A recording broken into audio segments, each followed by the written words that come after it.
I'll be happy when. Have you ever thought that? You did everything right. You got the job. You bought the house.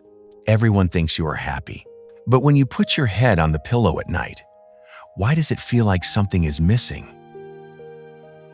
It is a hollow feeling, isn't it? It feels selfish to even say it out loud. You have food in the fridge and a roof over your head. You should be happy, but you aren't. Hello, friends. I am Michael Behan. Pull up a chair. You are safe here. I know that feeling. It is the feeling of chasing a horizon that keeps moving away. You think, I will finally be happy when I lose 10 pounds or when the kids leave for college.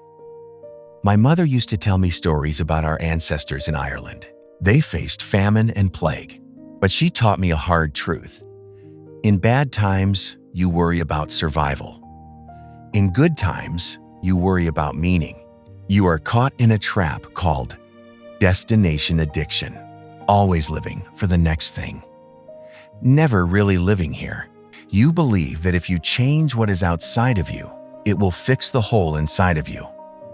But here is the truth we need today. You cannot fix an internal problem with an external solution. Here is the truth we need to grab hold of.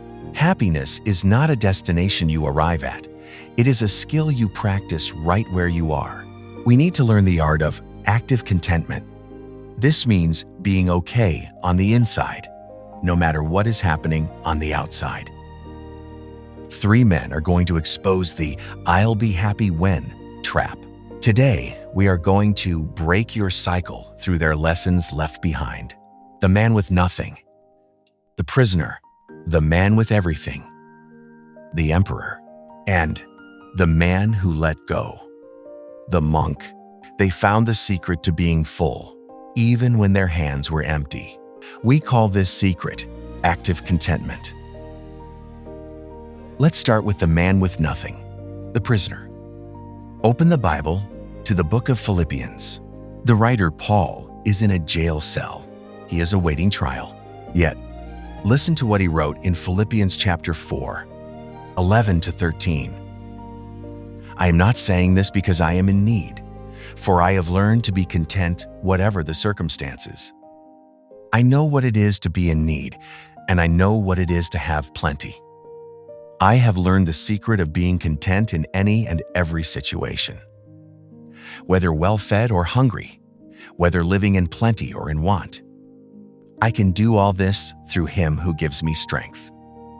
I want you to focus on one word: learned. Paul was not born patient. Peace did not just fall on his head.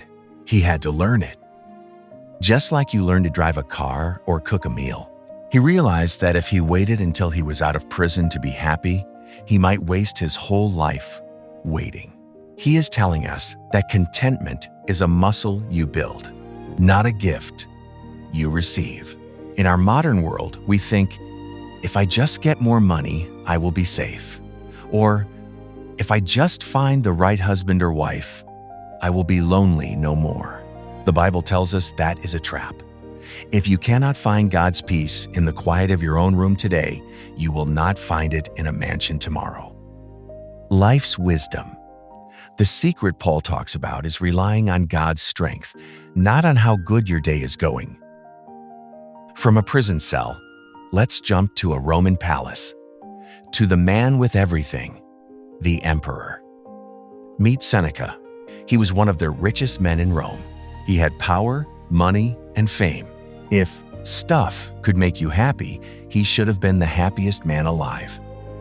But he wrote this: "It is not the man who has too little, but the man who craves more, that is poor." Think about that for a moment. Who is the poor man? Is it the man with the small house who laughs with his family and sleeps soundly? Or is it the millionaire who stays awake all night worried about losing his money or angry that his neighbor has a bigger boat? Seneca taught that desire is like a leaky bucket. You keep pouring things into it. Money, praise, new clothes. You think, just one more drop and I will be full. But you never fill up. That promotion you got last year? It already leaked out the bottom. That new car smell? It faded. And now, it's just a car. The Stoics tell us to stop trying to fill the bucket and instead fix the hole. The hole is your desire for more. We do this by wanting what we already have, being grateful and showing gratitude. If you are healthy today, that is a gift. If you have a warm coat, that is a gift. Life's wisdom. If you stop looking at what you lack and start looking at what you hold, you become rich in an instant. The Romans knew a lot, but the East warned us about this long before self-help books existed. Let's look to the Buddha, the man who let go, the monk.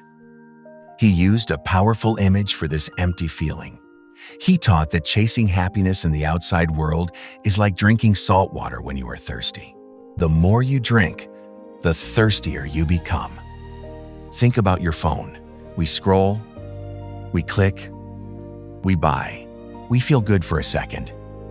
10 minutes later, we are reaching for another sip. We are thirsty again. The Dhammapada says, "Contentment is the greatest wealth." Real wealth isn't the number in your bank account. Real wealth is the ability to sit quietly in a room, look around, and feel that this moment is enough. Life's wisdom. The Eastern sage teaches us to step off this treadmill. To be content does not mean you are lazy.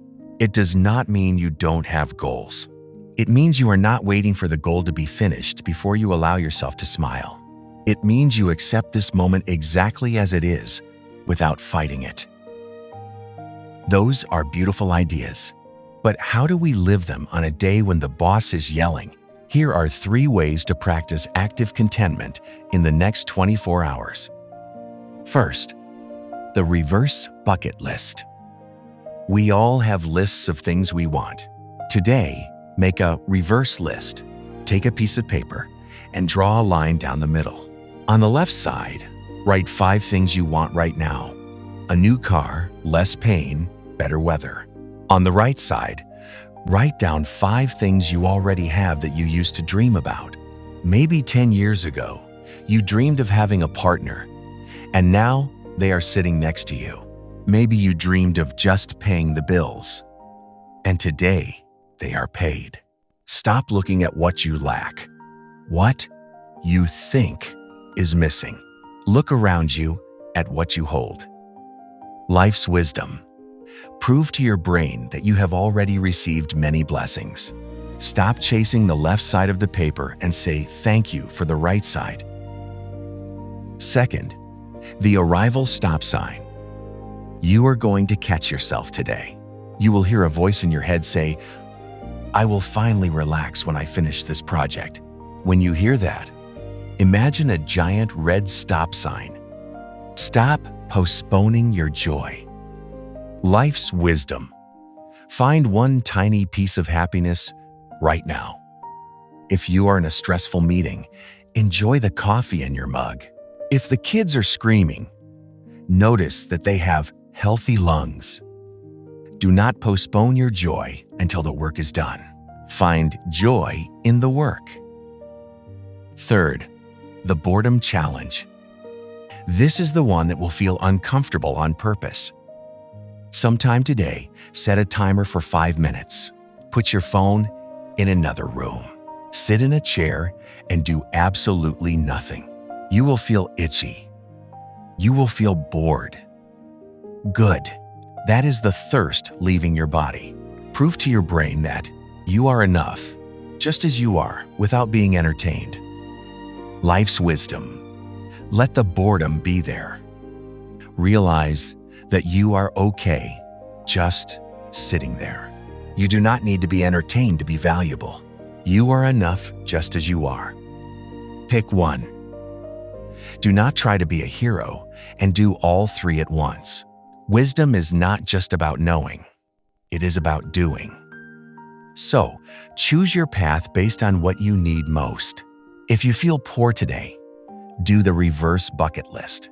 If you feel rushed today, use the arrival stop sign. If you feel scattered today, try the boredom challenge. Pick just one.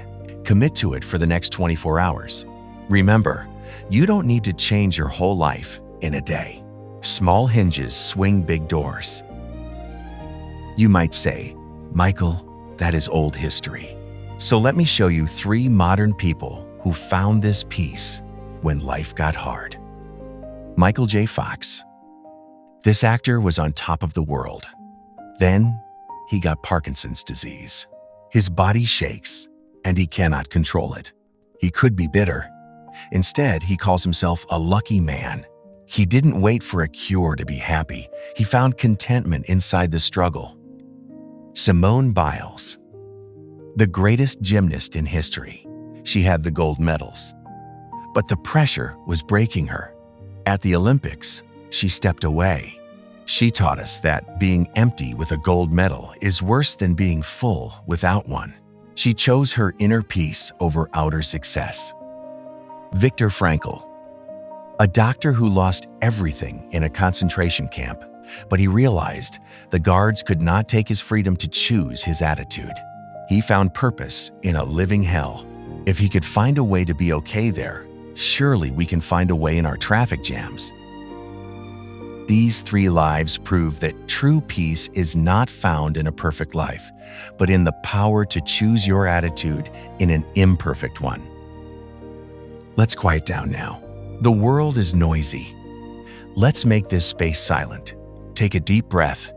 Let go of the need for more. Let us pray. Creator of all good things, forgive us for overlooking the gifts right in front of our eyes. We are always looking over the fence for greener grass. Calm our restless spirits. Teach us the skill of contentment. Help us see that this moment, right here, is enough, and that we are enough, just as we are. Amen. Before you go, I have a small request. Let's create a ripple effect. I want you to look around your room. Find one simple thing you usually ignore. A warm pair of socks, a sleeping pet, a working light switch. Type that one thing in the comments below. As you type it, notice how rich you already are. And then, this is the important part. Scroll through and like 3 other comments. Let's help someone else feel rich today. If this helped you, save this video. Send it to one friend who is quietly struggling. And if you want more wisdom like this, you know what to do. Listen and learn. You are here for a reason, not just for a season or your lifetime. I am Michael Behan. Thank you for watching.